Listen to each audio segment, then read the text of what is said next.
بسم اللہ الرحمن الرحیم۔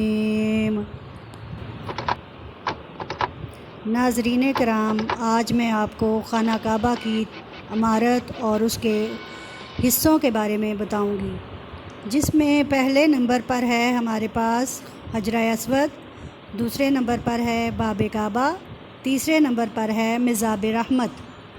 کعبہ پر پڑی جب پہلی نظر، نظم گوش گزار کرتی ہوں۔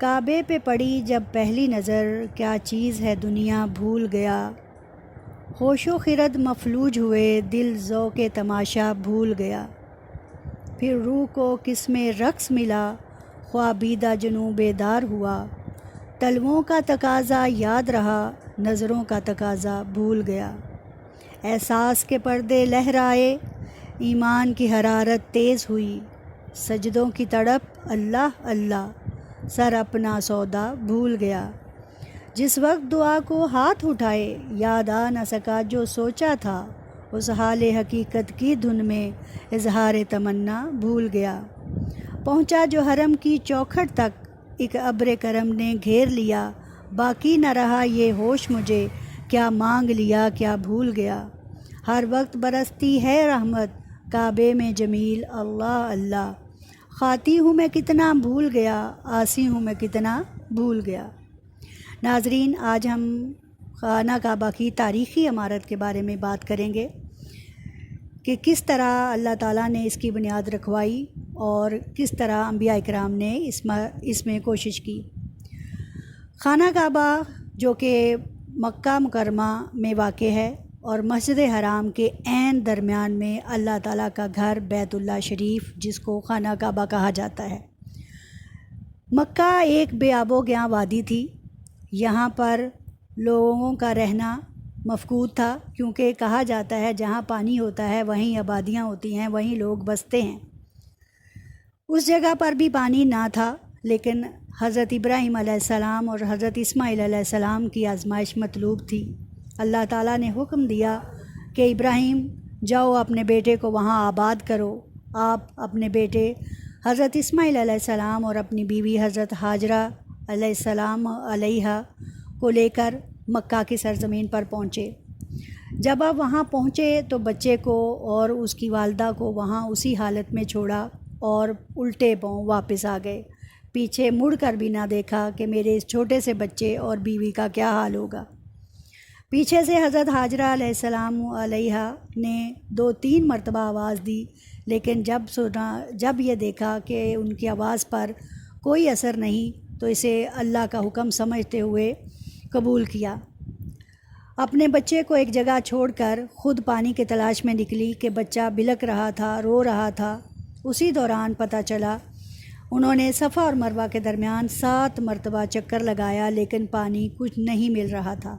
آخر بچے نے پاؤں سے اپنی ایڑیاں ماریں تو وہاں سے پانی کا چشمہ پھوٹ پڑا، وہی چشمہ جو آج آب زمزم کے نام سے جانا جاتا ہے۔ اور ناظرین، آپ کو معلوم ہے کہ اسے زمزم کیوں کہا جاتا ہے؟ کیونکہ جب حضرت اسماعیل علیہ السلام کی پاؤں کی ایڑیوں سے یہ پھوٹا تھا تو اس کا پانی ارد گرد میں پھیلنا شروع ہو گیا۔ حضرت ہاجرہ علیہ السلام علیہا نے اس پر پانی کو اپنے ہاتھوں سے روکا اور بولا، زمزم ٹھہر جا ٹھہر جا، چنانچہ اس وقت سے اس چشمے کا نام زمزم رکھ دیا گیا۔ خانہ کعبہ کی تعمیر وقت کے ساتھ مختلف حالات کا شکار ہوتی گئی۔ اسے حضرت آدم علیہ السلام نے تعمیر کیا تھا، لیکن وقت کے تھپیڑوں نے اسے معدوم کر دیا۔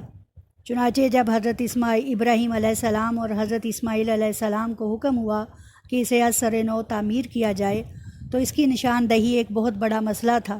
بنیادوں کا پتہ نہ چل رہا تھا کہ کہاں رکھی جائیں۔ چنانچہ حضرت جبرائیل علیہ السلام زمین پر تشریف لائے اور انہیں اصل جگہ کی نشاندہی کی۔ چنانچہ یوں خانہ کعبہ کی تعمیر دونوں باپ بیٹے حضرت ابراہیم علیہ السلام اور حضرت اسماعیل علیہ السلام نے انتہائی محبت اور خلوص کے ساتھ رکھی، اور یہ دعا بھی کی کہ یا اللہ اس گھر کو آباد کرنا اور یہاں کے لوگوں کو ان کے اندر ایک ایسا نبی پیدا کرنا جو انہیں کتاب و حکمت کی تعلیم دے۔ چنانچہ حضرت محمد صلی اللہ علیہ وآلہ وسلم حضرت ابراہیم علیہ السلام کی دعاؤں ہی کا نتیجہ ہیں، اور حضرت اسماعیل علیہ السلام کی اولاد میں سے واحد پیغمبر حضرت محمد صلی اللہ علیہ وآلہ وسلم اسماعیلی ہیں۔ باقی جتنے بھی پیغمبر ہیں یا ان کا سلسلہ حضرت ابراہیم علیہ السلام کے دوسرے بیٹے حضرت اسحاق سے جا ملتا ہے۔ چنانچہ حضرت محمد صلی اللہ علیہ وآلہ وسلم نے بھی اس خانہ کعبہ کی تعمیر میں خاطر خواہ اپنا کردار ادا کیا، جو کہ میں آگے آپ کے گوش گزار کرتی ہوں۔ خانہ کعبہ کی تعمیر میں جب خانہ کعبہ یعنی کہ یہ جو آپ کو بڑا سا اسکرین پر ایک ڈبہ سا کہہ سکتے ہیں جس کو آپ نظر آ رہا ہے، یہ اللہ تعالیٰ کے گھر کی عمارت ہے۔ اللہ تعالیٰ کے اس گھر کی عمارت میں مختلف انبیاء نے جو اپنا کردار ادا کیا، ان میں حضرت محمد صلی اللہ علیہ وآلہ وسلم کا حجرہ اسود نصب کرنا بھی ہے۔ اور یہاں خانہ کعبہ کی عمارت میں آپ کو پہلے نمبر پر جو حصہ ہم بیان کرنے جا رہے ہیں وہ حجرہ اسود ہی ہے۔ حجر کہتے ہیں پتھر کو، اور اسود کہتے ہیں سیاہ کو، سیاہ پتھر۔ یہ سیاہ پتھر آپ صلی اللہ علیہ وآلہ وسلم نے اپنے ہاتھوں سے اس کو نصب کیا۔ اس کی تاریخ کیا ہے؟ خانہ کعبہ کے انتہائی مشرقی کونے میں یہ نصب کیا گیا، یعنی خانہ کعبہ کی جو عمارت ہے اس کے مشرقی کونے میں حجرہ اسود نصب کیا گیا۔ حضرت جبرائیل علیہ السلام اس پتھر کو لے کر حضرت ابراہیم علیہ السلام کے پاس تشریف لائے، اور انہوں نے خانہ کعبہ کے کونے میں اسے نصب کر دیا۔ حضرت ابن عباس رضی اللہ تعالیٰ عنہ سے روایت ہے کہ حجرہ اسود جنت سے لایا گیا ایک پتھر ہے۔ یہ دودھ سے زیادہ سفید تھا، لیکن ابن آدم کے گناہوں نے اسے سیاہ بنا دیا ہے۔ آپ صلی اللہ علیہ وآلہ وسلم جب 35 سال کے ہوئے تو مکہ میں ایک جھگڑا اٹھ کھڑا ہوا، اور وہ تھا حجرہ اسود کے نصب کرنے کا۔ عمارت جب تعمیر کی گئی سر نو، تو قریش میں یہ جھگڑا بڑھ گیا کہ اب قریش کے کون سے سردار اس کو نصب کریں گے۔ چنانچہ ان کے سردار اکٹھے ہوئے، یہاں تک کہ جنگ کا خطرہ ہو گیا۔ اس دوران ابو الدار خون سے بھرا ایک پیالہ لے آیا، جس میں تمام قبیلے کے سرداروں نے اپنے ہاتھ ڈبوئے۔ مقصد یہ تھا کہ ہم سارے لڑائی کرنے کے لیے تیار ہیں، اگر کوئی ایک اس پر اپنی مرضی کرنا چاہے تو ایسا نہیں ہونے دیں گے، بلکہ ہم لڑائی کا اعلان کرتے ہیں۔ اس پیالے کے اندر تمام سرداروں نے اپنے ہاتھ ڈبوئے کہ جنگ ضرور ہوگی۔ چنانچہ جب جنگ کا خطرہ انتہائی بڑھا تو ایک شخص ابو امیہ بن مغیرہ نے کہا کہ جو شخص کل صبح بنی شیب کے دروازے سے آئے گا وہی پتھر نصب کرے گا۔ چنانچہ اسی بات پر سارے متفق ہو گئے۔ صبح ہوئی تو سب سے پہلے آپ صلی اللہ علیہ وآلہ وسلم اسی دروازے سے داخل ہوئے۔ سب نے خوشی سے نعرہ لگایا۔ آپ صلی اللہ علیہ وآلہ وسلم نے بھی انتہائی حکمت کے ساتھ اس پتھر کو ایک چادر پر رکھا اور تمام قبیلے کے سرداروں کو اس کے کونے پکڑوائے، یہاں تک کہ خود اپنے دستے مبارک سے اس پتھر کو پکڑ کر خانہ کعبہ کی دیوار میں نصب کر دیا۔ یہ تھا نبی کریم صلی اللہ علیہ وآلہ وسلم کا کردار۔ کیا آپ کو معلوم ہے کہ حجرہ اسود ایک بہت بڑا پتھر ہوا کرتا تھا، لیکن اب یہ تاریخی تبدیلیوں سے یہ 8 مختلف حجم کے پتھروں پر مشتمل ہے، جسے اب دوبارہ ایک پتھر پر لگا کر ایک سلور کور میں جڑ دیا گیا ہے۔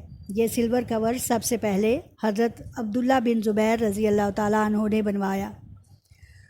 اور ایک اور بات آپ کو بتاتی چلوں، 930 عیسوی میں یہ پتھر چوری کر لیا گیا، اور 952 عیسوی میں پھر یہ دوبارہ اپنی اصل جگہ پر نصب کیا گیا۔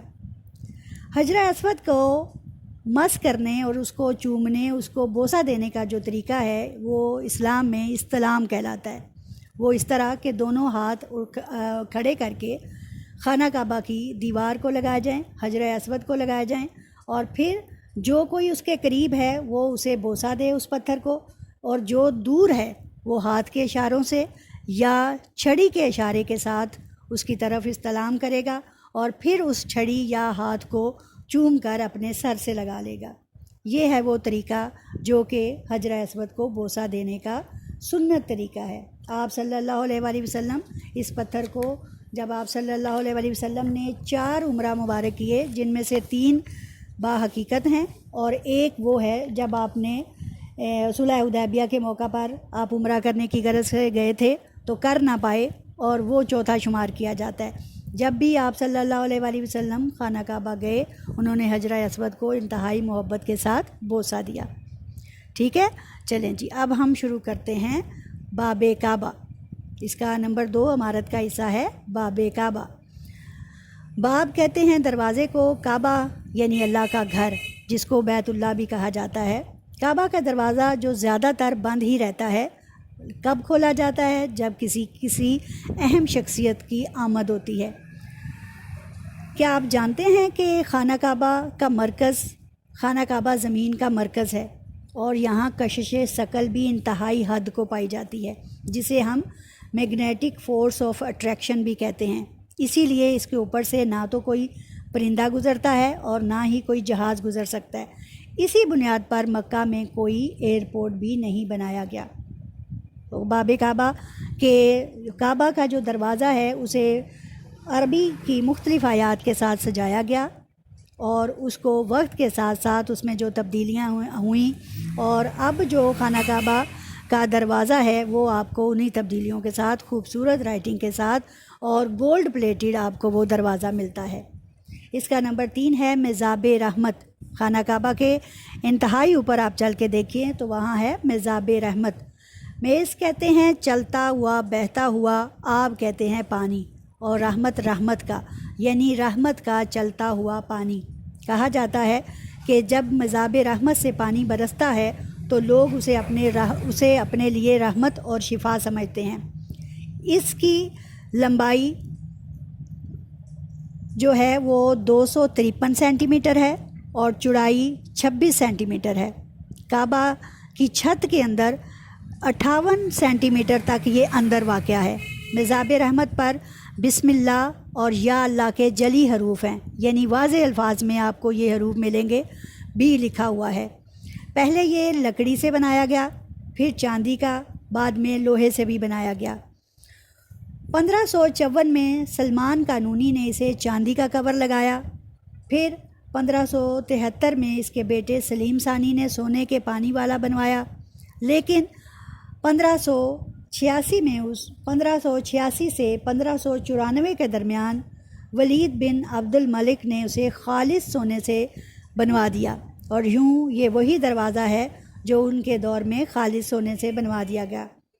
کہا جاتا ہے کہ یہاں سے آنے والا پانی پاک اور شفا والا ہے، اور حضور صلی اللہ علیہ وآلہ وسلم نے اس کے نیچے کھڑے ہو کر دعا بھی فرمائی، لیکن واللہ عالم یہ حدیث سے ثابت نہیں ہے۔